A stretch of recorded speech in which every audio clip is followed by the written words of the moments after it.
ക്രിസ്തുയേശുവിൽ എല്ലാവർക്കും വന്ദനം. ഇന്നത്തെ നമ്മുടെ ചിന്തയ്ക്കായിട്ട് പുറപ്പാട് പുസ്തകം അതിൻ്റെ 8-ാം അധ്യായത്തിലേക്കാണ് നമ്മുടെ ശ്രദ്ധയെ തിരിക്കുന്നത്.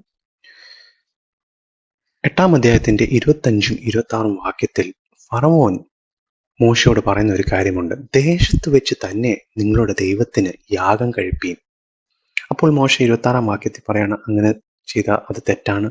അങ്ങനെ ചെയ്തു കഴിഞ്ഞാൽ മിസ്രൈമികൾക്ക് ഞങ്ങളുടെ യാഗം ഒരു അറപ്പാവും, ഞങ്ങളെ കല്ലെറിയത്തില്ലയോ എന്നുള്ളൊരു ചോദ്യമാണ് മോശ തിരിച്ച് ഫറവോനോട് ചോദിക്കുന്നത്.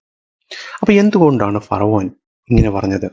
അതിൻ്റെ 22-ാം വാക്യത്തിൽ നമ്മൾ വായിക്കുന്ന മൂല്യഭാഷയിൽ എഴുതിയിരിക്കുന്നതും ഇംഗ്ലീഷ് ബൈബിളിലും എഴുതിയിരിക്കുന്നത്, ദേശത്ത് ഞാൻ തന്നെ യഹോവ എന്ന് അറിയേണ്ടതിന് എൻ്റെ ജനം പാർക്കുന്ന ഗോശൻ ദേശത്ത് അന്ന് ഞാൻ നായീച്ച വരാതെ വേർതിരിക്കും. അപ്പം ആ വാക്കുകൾ മുതലെടുത്താണ് ഫറവോൻ പറയുന്നത്, ദേശത്ത് തന്നെ നിങ്ങൾ ദൈവത്തിന് യാഗം കഴിച്ചു, നല്ല കാര്യമല്ലേ? ദേശത്ത് തന്നെ ദൈവത്തെ ആരാധിക്കാൻ സ്വാതന്ത്ര്യം തരാം, എന്താണ് കുഴപ്പം? എന്തിനാണ് മരുഭൂമിയിൽ 3 ദിവസം പോകുന്നത്? ഈ ചിന്തകൾ നമ്മളൊന്ന് ചിന്തിക്കുമ്പോൾ ഈ മിസ്രൈമിൽ ആരാധനയ്ക്ക് സാധ്യത ഉണ്ടോ ഇല്ലയോ? മിസ്രൈമിനെ കുറിച്ച് നമുക്ക് പിന്നീട് നമുക്ക് ചിന്തിക്കാം. നമ്മൾ ഇസ്രായേൽ മക്കളുടെ പിതാവായ അബ്രഹാം, ഇസ്ഹാക്ക്, യാക്കോബ് ഇവരുടെ ജീവിതം നമ്മൾ പഠിക്കുമ്പോൾ ഉൽപ്പത്തി പുസ്തകം 12-ൽ നമ്മൾ വായിക്കുന്നു, ദേശത്ത് ക്ഷാമമുണ്ടായപ്പോൾ മിസ്രൈമിലേക്ക് ചെന്ന് പാർപ്പാൻ അവിടേക്ക് പോയി എന്നാണ് മലയാള ബൈബിളിൽ എഴുതിയിരിക്കുന്നത്. ശരിക്കും അതിൻ്റെ മൂല്യഭാഷയിൽ നമ്മൾ വായിക്കുമ്പോൾ നമുക്കറിയാം, അവിടെ എഴുതിയിരിക്കുന്നത് he went down to Egypt, അതായത് ഈ മിസ്രൈമിലേക്ക് അവൻ ഇറങ്ങിച്ചെന്നു. എന്താണ് ചെല്ലുന്നു എന്ന് വിശുദ്ധ ബൈബിളിൽ പറയുന്നത്? അതേപോലെ തന്നെ അവിടുത്തെ കലാപരിപാടികളെല്ലാം കഴിയുമ്പോൾ അവന് ഉൽപ്പത്തി പുസ്തകം 13-ൽ അവൻ മിസ്രൈമിൽ നിന്ന് കയറി പോയി എന്നാണ് മൂല്യഭാഷയിലും നമ്മൾ വായിക്കുന്നത്. അപ്പൊ എന്താണ് മിസ്രൈമിൽ അന്ന് നടന്നത്?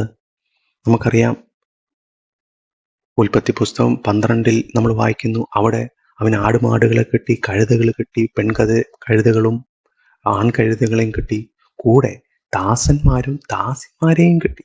അപ്പോൾ എബ്രഹാം ഒരു വലിയ മനുഷ്യനായി, നമ്മൾ അതോടെ ഓർക്കണം. അപ്പൊ നല്ല കാര്യം തന്നെയല്ലേ?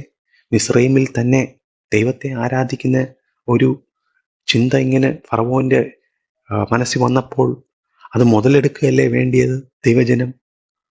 പക്ഷെങ്കിൽ മിസ്രൈമിന് ഒരു കുഴപ്പമുണ്ട്. ഇസഹാക്കിനോടും ദൈവം പറയുന്ന ഒരു കാര്യമുണ്ട്. അതിൻ്റെ ഉൽപ്പത്തി 26-ന്റെ 2-ാം വാക്യത്തിലും ഇസഹാക്കിനോട് പ്രത്യേകം ദൈവം പറയുന്നു, ക്ഷാമം വന്നപ്പോൾ നീ മിസ്രൈമിലേക്ക് ഇറങ്ങിച്ചെല്ലരുത്, ഞാൻ നിനക്ക് ദേശത്ത് തന്നെ ക്ഷാമത്തിൽ നിന്നെ പോറ്റുവാൻ ശക്തനാണ് എന്ന് പറയുന്നു. അതുപോലെ തന്നെ ഉൽപ്പത്തി പുസ്തകം 46-ന്റെ 4-ൽ യാക്കോബിനോട് ദൈവം പറയുന്നു, ഭയപ്പെടേണ്ട, ഞാൻ നിന്നോട് കൂടെയുണ്ട്, ഞാൻ നിന്നോട് കൂടെ മിസ്രൈമിലേക്ക് ഇറങ്ങി വരും എന്ന് എഴുതിയിട്ടുണ്ട് മൂല്യഭാഷ. അപ്പൊ എന്താണ് മിസ്രൈമിന്റെ ഒരു കുഴപ്പം എന്താണ്? നമുക്കറിയാം, എബ്രഹാമിന്റെ ജീവിതത്തിൽ ഉൽപ്പത്തി പുസ്തകം 13-ന്റെ 3-ഉം 4-ഉം വാക്യം നമ്മൾ വായിക്കുമ്പോഴാണ് പിന്നീട് നമുക്ക് മനസ്സിലാക്കാൻ സാധിക്കുന്നത്, എബ്രഹാമിന്റെ ജീവിതത്തിൽ അവൻ മിസ്രൈമിൽ ഇറങ്ങിച്ചെന്ന സമയം മുതൽ മടങ്ങി വരുന്നിടം വരെ അവന് ദൈവ ആരാധനയില്ല, ദൈവത്തെ വിളിയില്ല, യാഗപീഠമില്ല. പക്ഷെങ്കിൽ ഉൽപ്പത്തി പുസ്തകം 16 നമ്മൾ വായിക്കുന്നു, അവൻ മിസ്രൈമിൽ ചെന്നപ്പോൾ അവന്റെ കൂടെ കൂടിയതാണ് ഈ ഹാഗാർ എന്ന് പറയുന്ന മിസ്രൈമിലെ ദാസി. അതിന്റെ ഭവിഷ്യത്ത് നമുക്കറിയാം. പിന്നീട് കുടുംബ കലഹമുണ്ടാക്കുന്ന രീതിയിലാണ് അവന്റെ ജീവിതത്തിലെ പരാജയങ്ങൾ. എന്താണ് മിസ്രൈമിന്റെ കുഴപ്പം? മിസ്രൈം എന്ന് പറയുന്ന നമ്മൾ വേദ പുസ്തകം പഠിക്കുമ്പോൾ ലോകത്തിന്റെ ഒരു സിസ്റ്റമാണ്. ലോകത്തിന്റെ ചിന്തകളും ലോകത്തിന്റെ നിർദ്ദേശങ്ങളും ലോകത്തിന്റെ നിബന്ധനകളും ലോകത്തിന്റെ എല്ലാ സങ്കല്പങ്ങളും ഇതെല്ലാം സർവശക്തനായ ദൈവത്തെ ആരാധിക്കാൻ അതൊരു തടസ്സവും പരാജയവും ഒരു അപാതയും ഒരു അധപ്പതനങ്ങളും ഒരു ഡീജനറേഷനാണ്. അതുകൊണ്ട് ദൈവജനം മിസ്രൈം വിട്ട് സ്വാതന്ത്ര്യത്തോടെ ദൈവത്തെ ആരാധിക്കാനാണ് ദൈവം പദ്ധതി ഒരുക്കുന്നത്. പുറപ്പാട് പുസ്തകം 6:6 നമ്മൾ വായിക്കുന്നത്, മിസ്രൈമിന്റെ ഭാരം, മിസ്രൈമിന്റെ അടിമത്തത്തിൽ നിന്ന് നീട്ടിയ കൈയാൽ, നീട്ടിയ ഭുജം കൊണ്ട് ഞങ്ങളെ വീണ്ടെടുക്കും. വീണ്ടെടുപ്പിന്റെ പദ്ധതിയാണ് ദൈവം ഇവിടെ ഒരുക്കുന്നത്. ആവർത്തന പുസ്തകം 13:4 യോശുവ പുസ്തകം 22:5 നമ്മൾ വായിക്കുന്നുണ്ട്, അവനെ തന്നെ സ്നേഹിപ്പിൻ, യഹോവയെ തന്നെ സേവിപ്പിൻ. യഹോവയെ തന്നെ സേവിക്കുക മാത്രമല്ല, അവർ യഹോവയെ തന്നെ സേവിച്ച് അവനോട് ചേർന്ന് ഇരിക്കുകയും വേണം. യോശുവന്റെ പുസ്തകം 22:5 വായിക്കുന്നു, പൂർണ്ണ ഹൃദയത്തോടും പൂർണ്ണ മനസ്സോടും കൂടി അവനെ സേവിക്കുകയും വേണം. അപ്പം മത്തായി സുവിശേഷം 6:24 നമ്മൾ വായിക്കുന്നുണ്ട്, യേശുക്രിസ്തു പറയുന്ന ഒരു കാര്യമുണ്ട്, ഈ 2 യജമാന്മാരെ സേവിപ്പാൻ ആർക്കും കഴിയുകയില്ല. എന്തുകൊണ്ടാണ്? കാരണം ഒന്നിനെ സ്നേഹിക്കും, മറ്റതിനെ വെറുക്കും.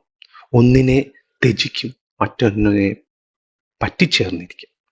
ആ ഒരു അവസ്ഥയിലേക്ക് ദൈവജനം വരാതിരിക്കാൻ വേണ്ടിയാണ് മിസ്രൈമിൽ നിന്ന് ദൈവജനത്തെ വീണ്ടെടുത്തുകൊണ്ട് മരുഭൂമിയിലെത്തിച്ച് സ്വാതന്ത്ര്യത്തോട് ദൈവത്തെ ആരാധിപ്പാൻ ദൈവം പദ്ധതി ഒരുക്കുന്നത്. 430 വർഷം അവര് അടിമത്തത്തിലായിരുന്നു. ഫറവോനെ അവര് സേവിച്ചു. വീണ്ടും ദേശത്ത് തന്നെ ആരാധന തുടങ്ങിക്കഴിഞ്ഞാൽ അവരാരെ സേവിക്കും? ആരോട് പറ്റിച്ചേരും?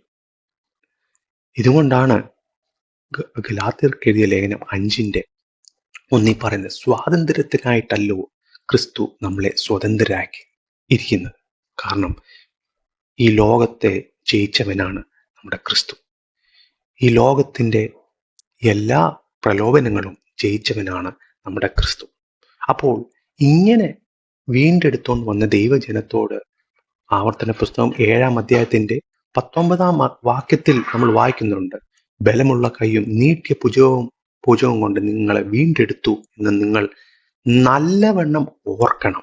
അപ്പം വീണ്ടെടുപ്പ് നല്ലവണ്ണം ഓർക്കേണ്ട ഒരു പ്രവൃത്തി തന്നെയാണ് ദൈവജനത്തിന്. നമ്മൾ വായിക്കുന്നു 2 കൊരിന്ത്യർ 4:4, ക്രിസ്തുവിന്റെ തേജസ്സുള്ള സുവിശേഷത്തിന്റെ പ്രകാശനം ശോഭിക്കാതിരിക്കാൻ ഈ ലോകത്തിന്റെ ദൈവം അവിശ്വാസികളുടെ മനസ്സ് കുരുടാക്കിയിരിക്കുന്നു. ഇതാണ് ഈ ലോകത്തിന്റെ അവസ്ഥ. ഈ ലോകത്തിന്റെ ഒരു ദൈവമുണ്ട്. ഈ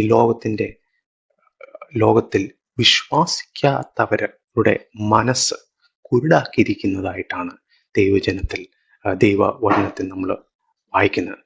നിങ്ങൾ ഒരു വിധത്തിൽ നമ്മൾ വായിച്ചു കഴിഞ്ഞാൽ നമുക്കറിയാം, വീണ്ടെടുപ്പിന്റെ കാര്യം നമ്മൾ സംസാരിക്കുമ്പോൾ, വീണ്ടെടുപ്പിന്റെ കാര്യം നമ്മൾ ചിന്തിക്കുമ്പോൾ, ഈ ലോകത്തിന് ക്രൂശിലെ യാഗം ഒരു അറപ്പ് തന്നെയാണ്.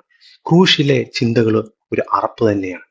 അതുകൊണ്ടാണ് ഇത്രയും ദൈവത്തെ എതിർക്കുന്ന ഒരു മനുഷ്യരായിട്ട് ലോകത്തിന്റെ ജനം ഇപ്പോൾ തീർന്നിരിക്കുന്നു.